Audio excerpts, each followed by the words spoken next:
My first HO train layout in a long time. Part 3, batteries, battery chargers, train control and sound, and run times. All of these topics were covered in my 10-part series, Making and Using a Portable Dead Rail Demonstration HO Layout, Parts 1 through 10. They are also covered in great depth in my ebook website titled A Journey into HO Scale Model Railroading in the 21st Century. Useful links are in the description below this video. In the beginning, in my youth and early adulthood, I did model trains. Then, for 6 decades, I did radio control RC model airplanes. I've spent the last 4 decades as a leading promoter of electrically powered RC planes, which are now at the forefront of model aviation. Starting in February of 2022, I became interested in dead rail, battery on board, model railroading using some type of remote control. Remote control. There are 3 types of remote control available to model railroaders today. 1. Radio control. Uses RF frequencies to control the locomotive with an RF transmitter to a RF receiver in the locomotive. 2. Bluetooth. Uses a Bluetooth-equipped device to broadcast a Bluetooth signal to a Bluetooth decoder in the locomotive. 3. Wi-Fi.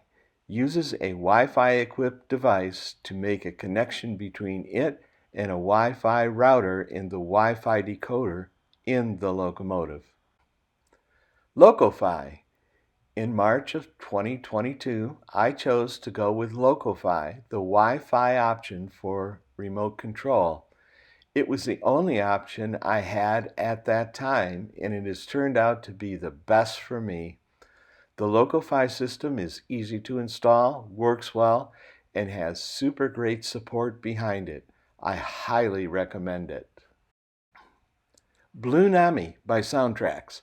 In August of 2022, Soundtraxx released its Blunami system. It uses Bluetooth for control between a Bluetooth-equipped device to the Bluetooth decoder to provide DCC programming, locomotive control, and sound. It can be used in a dead rail, battery on board application. I do not have this system, so I don't know a lot more about it.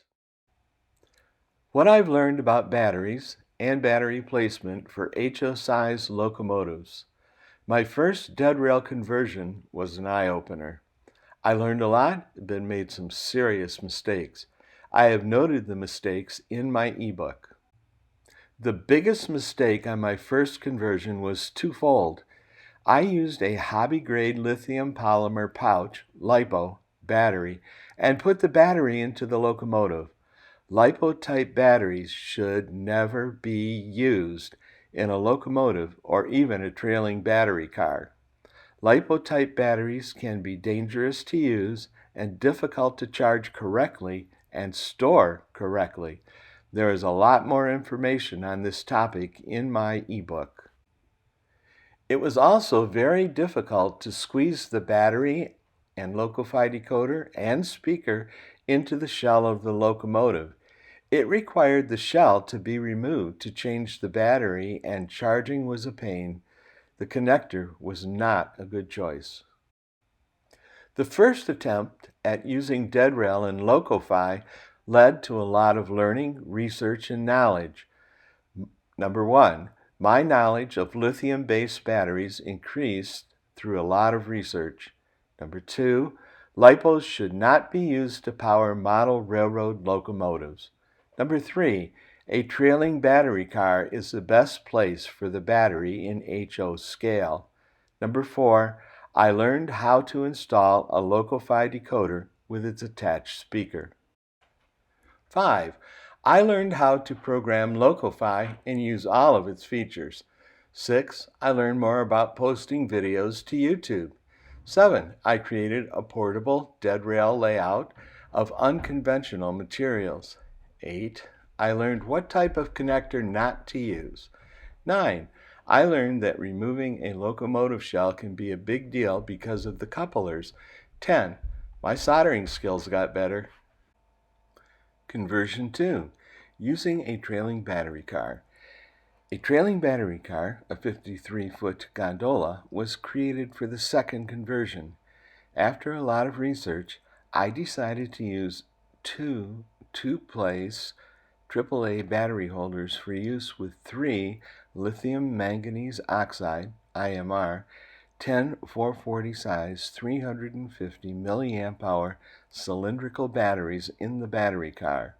3 of the battery slots were hooked in series, while the remaining one was removed electrically from the circuit. Not as difficult as it might sound. Simple, inexpensive EBL USB chargers were used to charge the batteries. A second locomotive with Conrail markings was used for the second conversion because I had it. 3 eFest IMR 350 milliamp-hour batteries are used to form the resultant 3S pack in the gondola. 2 of the inexpensive EBL chargers were used to charge the 3 required batteries. The second Dead Rail conversion using LocoFi led to a lot more learning, research, and knowledge. 1. The battery car is the way to go in HO scale. 2. Lithium manganese oxide IMR batteries are easier to charge individually to keep in balance and safer to use than LiPo batteries. 3. The connector I used was still not easy to use. 4. Insertion or removal of one of the cylindrical batteries works well as an on-off switch. 5. Removable tops for battery cars are easy to create. 6. A 3S resultant IMR series battery can power the locomotive at scale speed, according to the LocoFi configuration, for 45 to 50 minutes. Conversion 3. Using a different type of battery. I knew that lithium iron phosphate, LiFe batteries, were the safest to use. The third and best conversion was to use 4 LiFePO4 280 milliamp hour cylindrical batteries. 4 of these batteries, used in series, filled both of the 2-place AAA battery boxes in the battery car so that no modification was necessary. They cannot be charged using the EBL chargers. A SkyRC MC3000 charger was purchased to charge the LiFe batteries. The third Dead Rail conversion using LocoFi led to a lot more learning, research, and knowledge. 1. The battery boxes were changed to a 4S configuration in both the gondola and boxcar battery cars.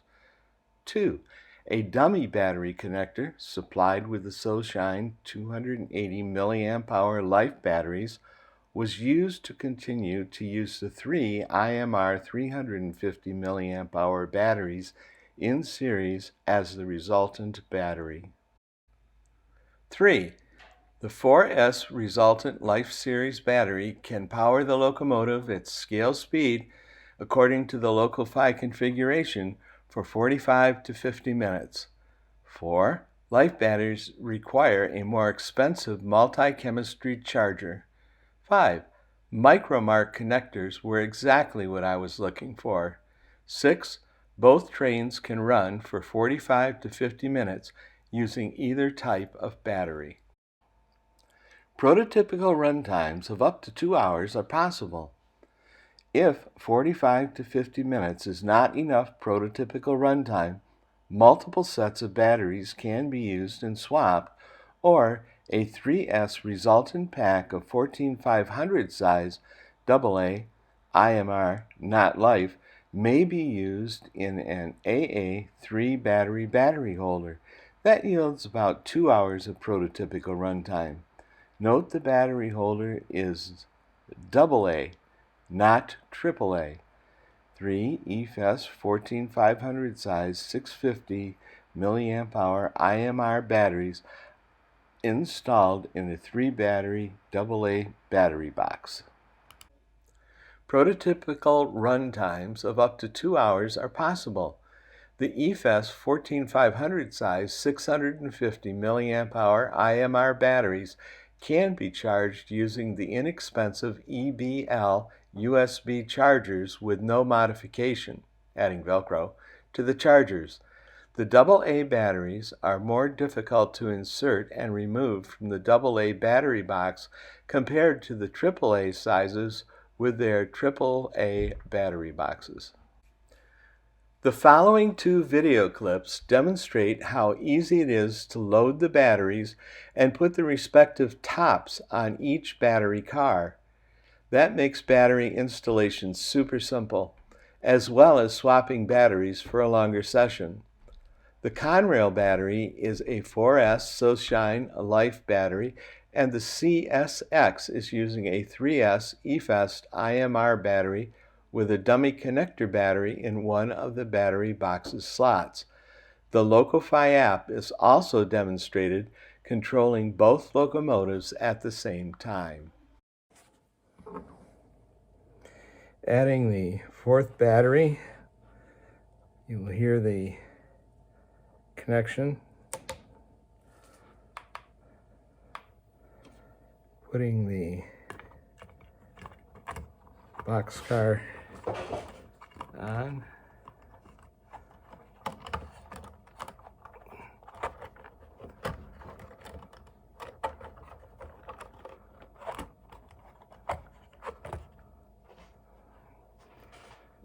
I'm going to start the app.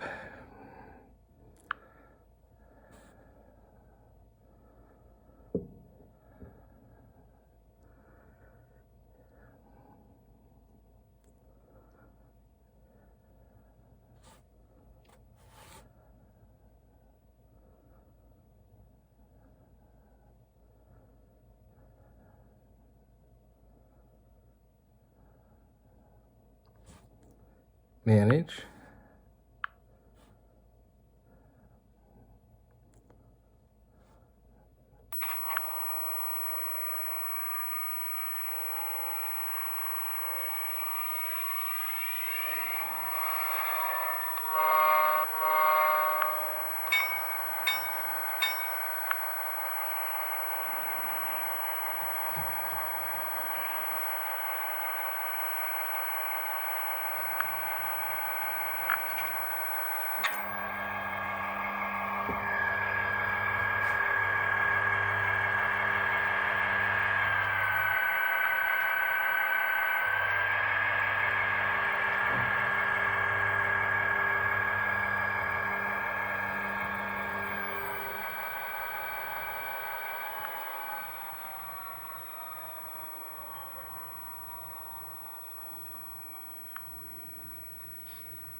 Moving a battery to shut it off.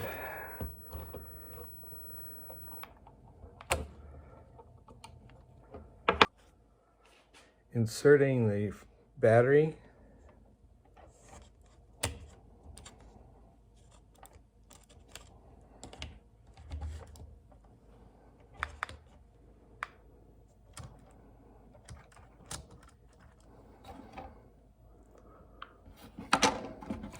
Turning on LocoFi.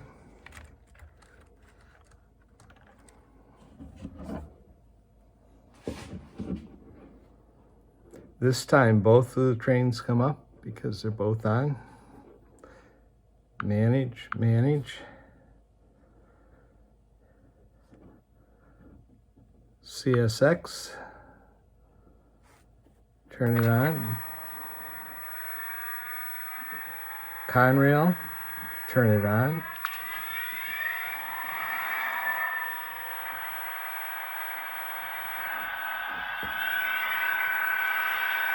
CSX. Light on, horn, bell, move it forward.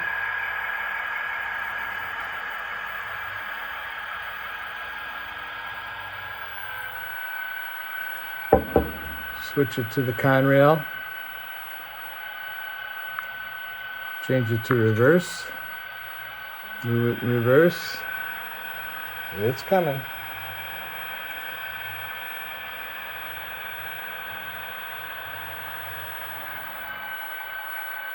Conrail is now in forward. CXX is now in reverse.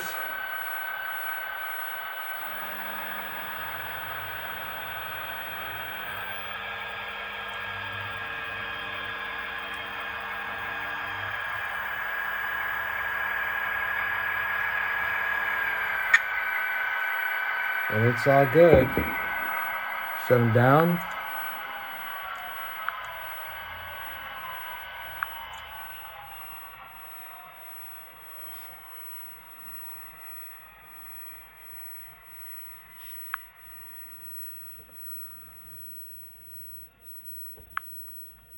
Exit. Okay. Remove the batteries, or at least one.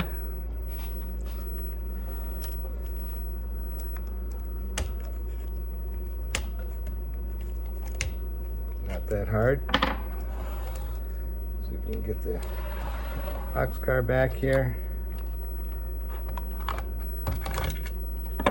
Remove a battery. Whoops, and they're off.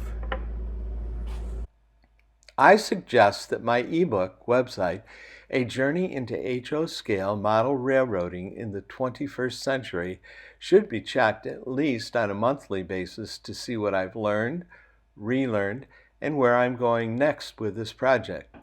If you have questions to ask or comments to share, my email address is linked at the top of my webpage. I would love to hear from you.